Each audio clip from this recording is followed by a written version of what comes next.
بسم اللہ الرحمن الرحیم. ایک ہدایت اپنے لیے بھی، اپنے ماں باپ کے لیے، بیوی اور بچوں کے لیے، اپنے بہن بھائیوں کے لیے، اور ان کی ازواج اور ان کی اولاد. یہ آپ کا فیملی کیا ہو گئی؟ کمپلیٹ. یوں دعا مانگے، اے اللہ عافیت والی زندگی دے، سیدھے راستے پہ چلا دے مجھے، میرے والدین کو، والدین میں باپ دادا سب آ گئے، نانا نانی سب آ گئے، میرے والدین کو، میرے بیوی بچوں کو، میرے بہن بھائیوں، ان کی ازواج اور ان کی اولاد کو. ازواج میں شوہر اور بیوی دونوں آ گئے ہیں، تو یہ آپ کی فیملی کیا ہو گئی؟ کمپلیٹ. تو یہ سب کے لیے دعا کر دی. تو چند دعائیں، اب موضوع چل پڑا ہے تو میں بتا دیتا ہوں جو مانگنی چاہیے، کیونکہ ہمارے یہاں دعا ہی نہیں، عجیب سی طریقے سے دعائیں مانگی جا رہی ہوتی ہیں. چند دعائیں بہت ضروری ہیں جو ان لیلۃ القدر میں آپ نے کثرت سے مانگنی ہے. ایک دعا سب سے پہلے میں نے بتایا کیا مانگنی ہے؟ ہدایت. بلکہ اس سے بھی پہلے اپنے گناہوں کی مغفرت، کیونکہ گناہ دعا کی قبولیت میں آڑ بنتے ہیں. اللہ کہتے ہیں تو میری تو کچھ بھی نہیں مانتا اور اپنی مجھ سے منوا رہا ہے، میں جب تجھے آزمائش میں ڈالتا ہوں تو کچھ بھی نہیں کرتا. تو پہلے اللہ سے معذرت کر رہے ہیں، معافی مانگے. جو میرے گناہ ہو چکے معافی چاہتا ہوں، میں اقرار کرتا ہوں میں غلط ہوں، تو میرے گناہوں کو کیا کر دے؟ معاف. یہ بار بار مانگے اللہ سے.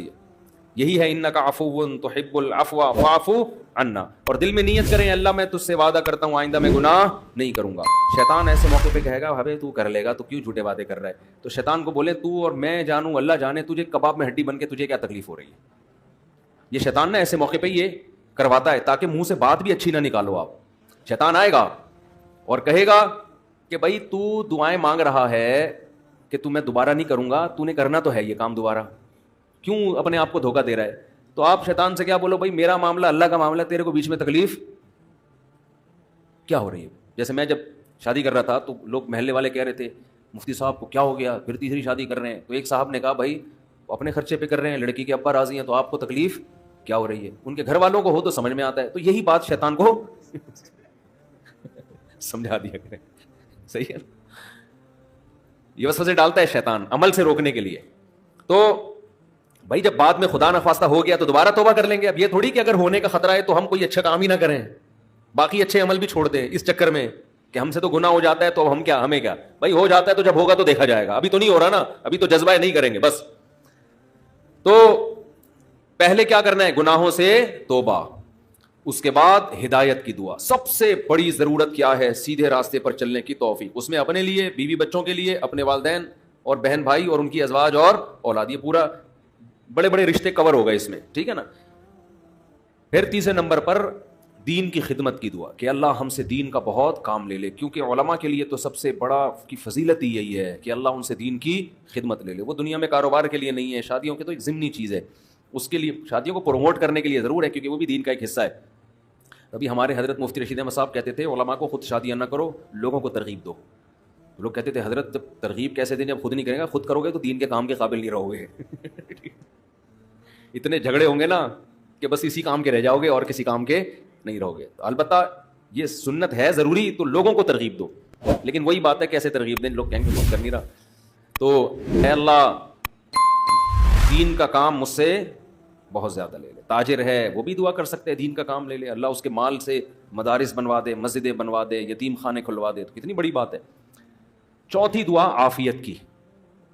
یہ نہ مانگا کرے اللہ مجھ سے مال و دولت دے دے، اے اللہ میری تنخواہ 2 کروڑ کروا دے.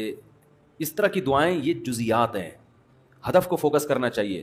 اللہم انی اسألک العفو والعافیہ، معافی چاہتا ہوں، عافیت والی زندگی، ٹینشنوں سے پاک زندگی چاہیے. اب وہ اللہ کی مرضی ہے، پیسہ دے کے ٹینشن سے پاک کر دے یا بغیر پیسے کے آپ کو ٹینشن فری بنا دے. عافیت چاہیے مجھے. فی الدین والدنیا والآخرہ، دین میں بھی عافیت، میرا دین بھی مصیبتوں سے محفوظ رہے، میری دنیا بھی اور آخرت بھی.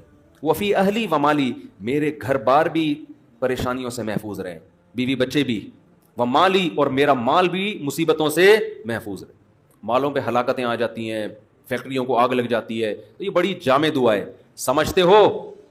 اس کے بعد ایک دعا اللہ سے اور مانگ لو. شادی شدہ آدمی کے لیے گھر ایک بڑی ٹینشن ہوتا ہے نا.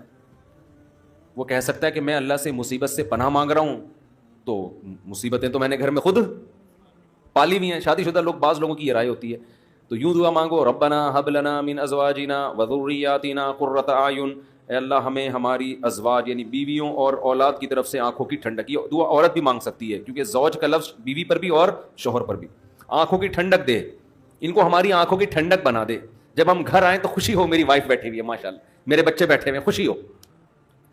یہ نہ ہو کہ جب گھر آئے تو پتہ چلا بیگم میکے گئی ہوئی ہے تو خوشی سے پاگل ہو جائے آدمی, جیسے کہ آج کل ہو رہا ہے. آدمی کا دکھایا اس کی بیوی میکے جا رہی ہے تو وہ بڑا پریشان نہ کہ یار جا رہی ہے, افسوس ہوا, اور ادھر منہ کر کے خوشی سے ناچ رہے ہیں, ٹھیک ہے نا. تو یہ کنڈیشن نہ ہو. اے اللہ ہمارے گھر والوں کو اور اولاد کو ہمارے لیے آنکھوں کی ٹھنڈک. آنکھوں کی ٹھنڈک کا یہاں مطلب یہ ہے کہ ان کو نیک بنا دے. ان کو کیا بنا دے؟ نیک, شریف, شرفا. نماز روزے میں لگے ہوئے ہوں, گھر جاؤ تلاوت کا ماحول ہو, دعاؤں میں لگے ہوئے ہوں, تلاوت کر رہے ہوں. تو جس کی فطرت صحیح ہو اسے یہ عمل دیکھ کر اس کی آنکھیں کیا ہو جاتی ہیں؟ ٹھنڈی.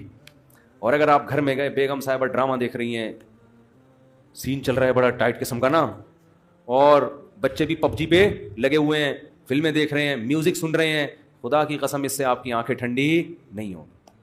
میں لوگوں سے کہتا ہوں اپنی بچی کو اسکارف پہناؤ, پراپر ڈریس پہناؤ, پھر دیکھو کتنی پیاری لگے گی آپ کو. اور آپ اس اسکارف جو ہے نا اور اسکرٹ پہنا دو, سلیو لیس کپڑے پہنا دو, آپ کو وہ آنکھوں کی ٹھنڈک نہیں لگے گی. گھر کا ماحول دینی ہو, طہارت کا, نماز کا, تلاوت کا, معمولات کا. تبلیغ والے کروا دیتے ہیں, اپنی عورتوں کو تبلیغ میں وقت لگواؤ گے تو گھر میں یہ معمولات شروع ہو جائیں گے. تبلیغ میں بڑی جان ہے. بڑے بڑے لوگوں کو میں نے دیکھا ہے, بیگم کنٹرول میں تھی, تبلیغ میں لے گئے, صحیح ہو گئی, وہ گھر کا ماحول بن گیا. اور گھر کا ماحول عورت سے بنتا ہے, آدمی سے نہیں بنتا. تو آنکھوں کی ٹھنڈک بنا دے. وجعلنا للمتقین اماما, یہ اسی کی تفسیر ہے. اور ہمیں پرہیزگاروں کا امام بنا. یہ مطلب نہیں کہ اگلے الیکشن میں ہم جیت جائیں. پرہیزگاروں کا امام کا مطلب امام تو ہم ہیں ہی, ہمارے ماتحتوں کو پرہیزگار کر دے, اچھے لوگوں کے سربراہ ہوں ہم. تو بیوی بچے آپ کے ماتحت ہوتے ہیں نا, تو ہمیں ان کو کیا بنا دے, تو پرہیزگار بنا دے. تو یہ دعا بھی بہت امپورٹنٹ ہے. اللہ نے نیک لوگوں کی صفات میں یہ دعا بھی بیان کی ہے کہ وہ ہم سے یوں دعا مانگتے ہیں. اور دو دعائیں اور جلدی سے بتا دوں, یہ ٹاپک نہیں تھا, لمبا ہوتا جا رہا ہے مسلسل, اس پہ میں مستقل انشاءاللہ بیان کروں گا. دو دعائیں اور لیلۃ القدر میں, اور ویسے بھی معمول بنائیں. ایک دعا یہ کہ جہنم کی آگ سے خلاصی, بار بار قرآن یہ بیان کرتا ہے, جنت کی طلب اور جہنم کی آگ سے خلاصی. قرآن بار بار کہتے ہیں ہمارے نیک بندوں کے دل میں جنت کی اتنی لالچ ہے کہ راتوں کو اٹھ اٹھ کے اللہ کو پکارتے ہیں کہ اللہ ہمیں اس جنت کا وارث بنا دے, محروم نہ کرنا اس جنت سے.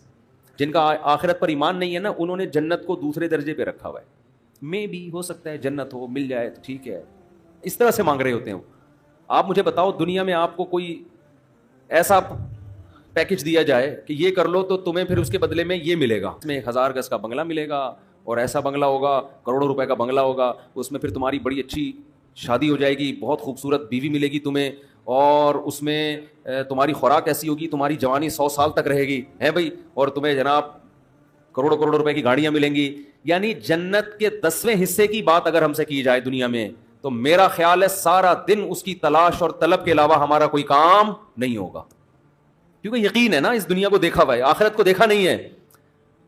تو اللہ تعالیٰ کہتے ہیں کہ ہمارے نیک بندے راتوں کو اٹھ کے اللہ سے کیا مانگتے ہیں؟ جنت. کہ اللہ ربنا وآتنا ما وعدتنا علی رسلک, اے اللہ تو نے پیغمبروں کی زبان سے جس جنت کا ہم سے وعدہ کیا ہے وہ اس وعدے سے ہمیں محروم نہ کرنا, وہ دینا ہمیں جنت, ہم محتاج ہیں اس کے. وہ بڑی دل نشیں جنت ہے, ایسا نہ ہو کہ نیک لوگ اس میں جا رہے ہوں اور ہمیں اس سے روک دیا جائے. اس وقت یہ منظر قہر بن کے گرے گا آپ کے اوپر, یہ بہت بڑی ٹینشن ہوگی. اور جہنم کی آگ سے پناہ, ربنا اصرف عنا عذاب جہنم, جہنم کی آگ کو ہم سے دور کر دے.